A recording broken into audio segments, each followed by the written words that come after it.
মধ্যপ্রাচ্যে চলমান উত্তেজনা ও সংঘাতের মধ্যে সৌদি আরব, তুরস্ক ও পাকিস্তান একটি যৌথ প্রতিরক্ষা চুক্তি সই করেছে। তবে মক্কায় ত্রিপক্ষীয় প্রতিরক্ষা চুক্তি সইয়ের আগে একসাথে জুমার নামাজ আদায় করতে দেখা গেছে সৌদি আরব, পাকিস্তান ও তুরস্কের নেতাদের। পাকিস্তান প্রধানমন্ত্রীর কার্যালয় থেকে ভিডিওটি সোশ্যাল মিডিয়ায় পোস্ট করার পাশাপাশি সামাজিক যোগাযোগ মাধ্যম এক্সে এ বিষয়ে কিছু ছবি ভাইরাল হয়েছে। শুক্রবার মক্কায় চুক্তি স্বাক্ষর করতে পৌঁছান তুরস্কের প্রেসিডেন্ট রিসেপ তাইপ এরদোগান।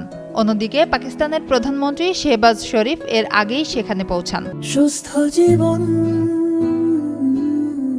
সুন্দর পৃথিবী। তাদের অভ্যর্থনা জানান সৌদি যুবরাজ ও প্রধানমন্ত্রী মোহাম্মদ বিন সালমান।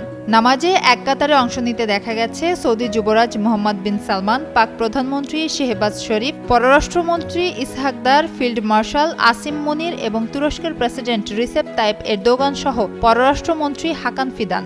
এছাড়াও দেশ তিনটির উচ্চ পর্যায়ের কর্মকর্তারাও জামাতে নামাজ আদায় করেন।